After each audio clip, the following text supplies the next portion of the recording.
Yo, what's good, fam? Welcome back to the channel, your ultimate spot for authentic throwbacks and cultural deep dives. Today, we're taking it back to the legendary 90s, an era when hairstyles weren't just about looking fresh, they were about identity, creativity, and self-expression. From the barbershops in Brooklyn to the beauty salons in Compton, the 90s was a decade where the hair spoke louder than the outfit. Before we jump in, smash that like button, hit subscribe, and ring the bell to keep this nostalgia train rolling. Now let's dive into the iconic cuts that define 90s urban culture. Starting with the cut that set the standard for effortless cool, the Caesar. This short, neatly edged style wasn't flashy, but it carried major clout in the 90s streets. Now it set the style ablaze, making it the definitive urban haircut. It was sharp, low maintenance, and perfect for the kind of New York street poet Nas embodied.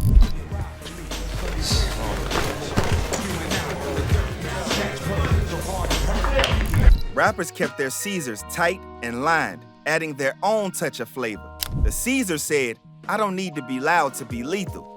You'd see dudes lining up on Saturday mornings getting theirs freshly shaped up for the block party or the house party. It was understated cool, the kind of cut that got nods from the fellas and looks from the ladies. From simplicity to iconic heights, let's climb into the flat top and high top fade. Well, parents of America, ever heard of high hair or the fade? I'll bet some of you have. But for those of you who haven't, come on down to Mitchell's Barbershop in Atlanta. If the early 90s had an official haircut, the flat top and the high top fade would be the leading campaign. This wasn't just style, it was architecture. Kid from Kid and Play had a skyscraper sitting on top of his dome. And it became instantly iconic thanks to the house party movie. There's a party tonight at Peter's house. Can I go? You're not going nowhere. Every little step you take will be around this bedroom. Will Smith gave us a more playful version on The Fresh Prince of Bel-Air, inspiring kids across America to level up their height game. You also had Big Daddy Kane keeping his tops tight. Oh, check it out. I'm the Prime, and this is Big Daddy Kane in the house. Rap City in full effect. And we're in Chris's record library right now, just cold chilling, checking out some albums. My man, what you have there, man? And let's not forget about the athletes who ran with it. Kenny Walker, Patrick Ewing, and even Charles Oakley sported versions of the cut. Right now it's fade with box. Fade with box. Boxed on the top, faded on the side, skin. Skin, right. The style was more than just about the height. It was about symmetry, sharp lines, and that crisp fade that could only come from a barber who knew what he was doing. A bad flat top, that was social suicide. A good one, pure royalty. And finally, in the Don King most likely to stop traffic category is a cut called Big Hair. And the proud owner is Jason Watson. It looks good. I like it. First time I've ever seen one. Now let's loosen up those lines and let the roots breathe. Next up is the Afro. The Afro came roaring back in the 90s, not as a revival, but as a redefinition. Soul never went out of style, it just evolved. You had neo-soul artists like Maxwell bringing full, lush afros to center stage. Maxwell's afro wasn't just a hairstyle, it was an aura that was paired perfectly with his ethereal falsetto. Then there was Kobe Bryant in his rookie years, stepping into the league with a tight, modest fro, letting the world know the new generation had arrived.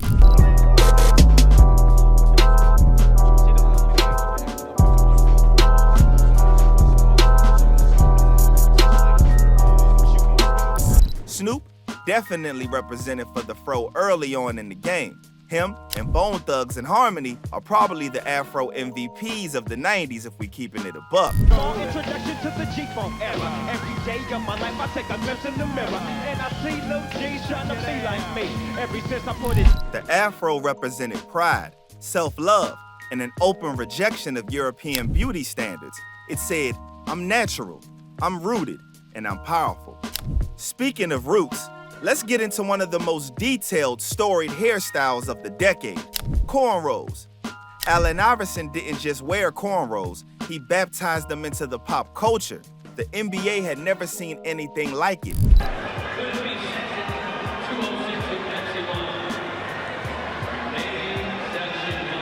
Iverson's cornrows became his signature just as much as his killer crossover. And he wasn't alone. Rappers like Lil Wayne, Bone Thugs, and even Lil Bow Wow in his earlier years sported elaborate cornrow designs. Cornrows in the 90s weren't about playing it safe. They were versatile, expressive, and cultural, a true fusion of heritage and modern style. And shout out to the moms and aunties who had you sit between their knees for hours, turning that scalp into a mosaic masterpiece. Much love to y'all.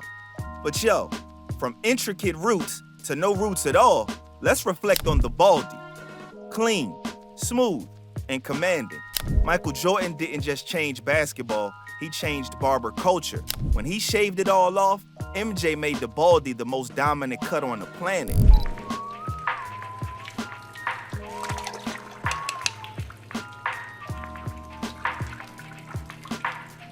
Before that, a bald head often meant age, but Mike made it fashionable.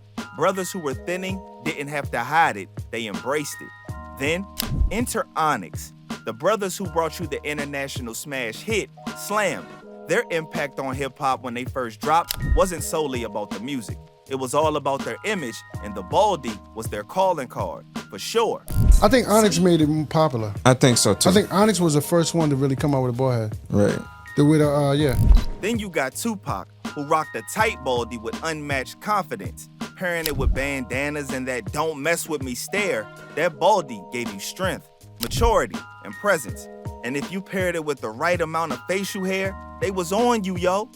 But if you weren't ready to let go of your hair and you wanted to add a bit of style to the low cut, you were probably chasing something else. Those hypnotizing 360 waves. Man, 360 waves were the crown for the kings. You had to earn them. You couldn't just walk into a barbershop and ask for waves. Puffy, aka Puff Daddy, aka Diddy, kept his waves slick and spinning, always paired with the finest suits and shades, which gave waves a certain amount of prestige and class. Getting 360 waves was a discipline. You needed a soft brush, some pomade, and a do-rag tight enough to lock in the spin overnight. The brushing routine, non-stop. And if your waves were laid just right, you were royalty. Your head was a topographic map of precision, and the honeys rewarded you for it, for real.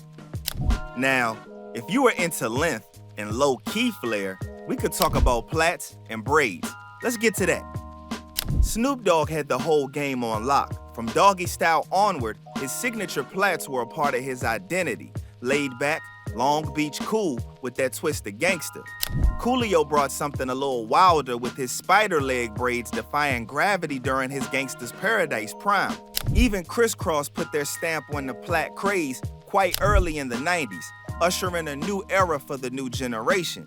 Now it became cool and acceptable for little boys to have their hair braided up. The plaits weren't just functional, they were fly. They let you express your creativity while keeping your hair neat. You could throw beads in the end, you could add parts, or keep it simple. And if your auntie or your girl knew how to braid, you was golden, man. Now, we're stepping into the spiritual zone. So let's talk about locks, yo. Locks weren't just a style, they were a lifestyle.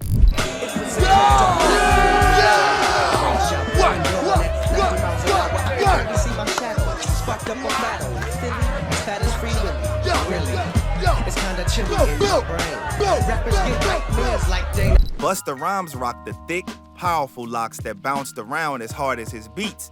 Speech from Arrested Development used his locks as a part of his socially conscious image, bringing awareness to culture and spirituality.